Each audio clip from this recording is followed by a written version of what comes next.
Assalamualaikum warahmatullahi wabarakatuh.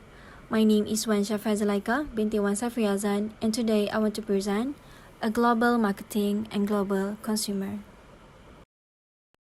Now, let us move to the definition of global consumer and global marketing. Global consumer consists of customer groups living in the different countries or regions of the world who have similar needs or seek similar features and benefits from products or services. Meanwhile, for global marketing, is a global strategy involve the creation of a single strategy for a product, service, or company for the entire global market. On the next slide, let's go deep to the issue happened in Paraguay. But before that, have you ever heard about Paraguay? If not, let I brief you a little bit about this country. Paraguay is a landlocked country in south-central South America. It is bounded by Bolivia, Brazil, and Argentina. The population of the country is around 7 million people, and their official language is Spanish and Guarani. Agriculture is one of the most important economic activities in Paraguay. It accounts for about 20% of the gross domestic product and the vast majority of exports. Important cash crops include soybeans, corn, wheat, rice, sesame, sugarcane, peanuts, and cassava. While for the energy, their most important is a hydroelectric power plant. They own one of the largest dams in the world named Itaipu Dam and has one of the largest highest plant generating capacities. They sell their exit power to Brazil and Argentina. Enough about that. Let us look forward to the issues in the economic perspective. The first issue here in Paraguay is the lack of resources. It is because of their geographic and economic activities. Paraguay geographic is in the middle of the Paraná Plateau, which they have a good soil to expand soybean production and many other agriculture activities. Even though their main economic activities is agriculture, they still lack of other resources such as consumer goods, vehicles, petroleum, machinery, and minerals.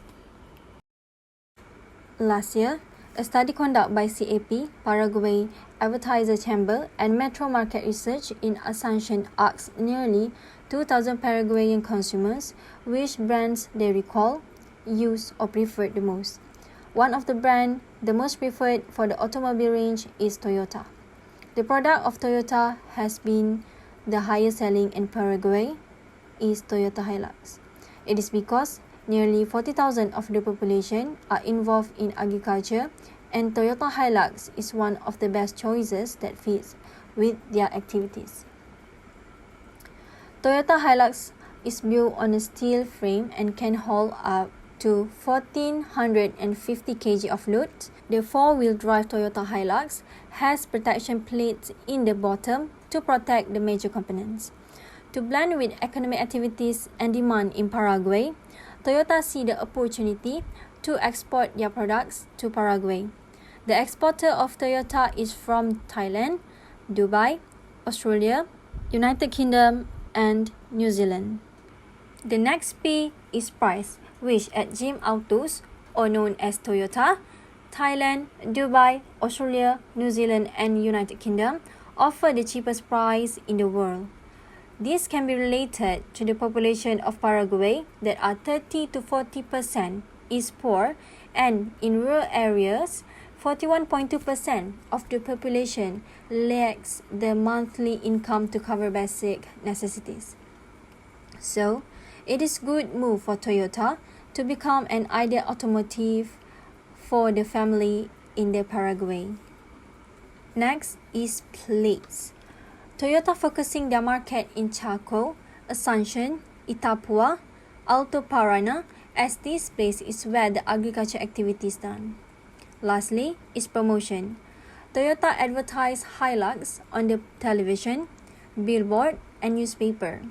A video advertisement gives big impact to the Paraguayan as Toyota shows their robust, indestructible, comfort, safety, and user-friendliness of Hilux. The impact is the production of Toyota has been on the rise with a year-on-year increase of over 14%. Toyota also fit the demand of the population and have solved their problem by offering the cheapest price. Other than that, Toyota has generated more income when they produce more range of Hilux, such as Hilux Revo Smart Cab and Hilux Revo Double Cab. Next issue in Paraguay is exit energy.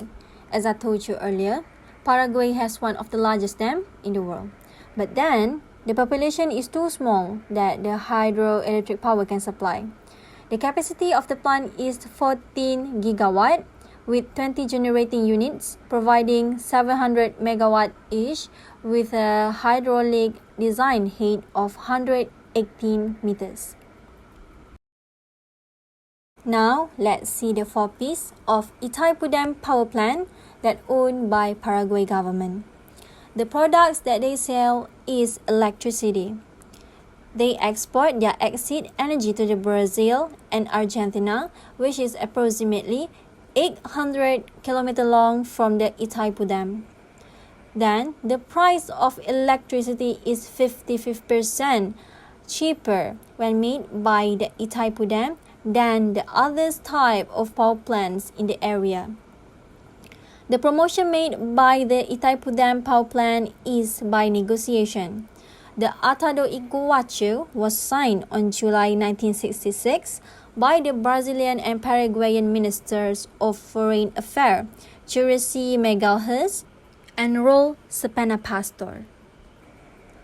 In the agreement, Paraguay government sell excess power directly to Brazilian companies instead of solely through the Brazilian electricity monopoly.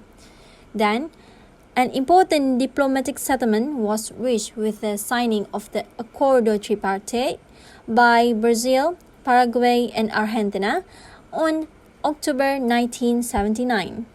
This agreement established the allowed river levels and how much they could change as a result of the various hydroelectric undertakings in the watershed that was shared by the 3 countries.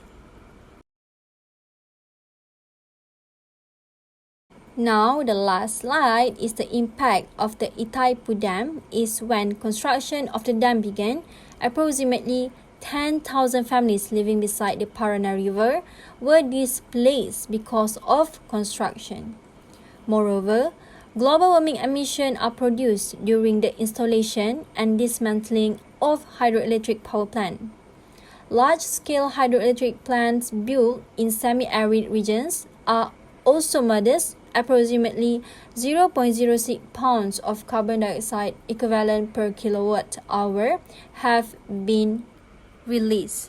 After the area is flooded, the vegetation and soil in these areas decompose and release both carbon dioxide and methane.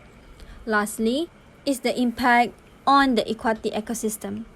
It is because fish and other organisms can be injured and killed by turbine blades. Alhamdulillah, here is the end of my slide. Thank you to Sir Hisham and my friends that helped me a lot in these assignments. And thank you for those who are listening.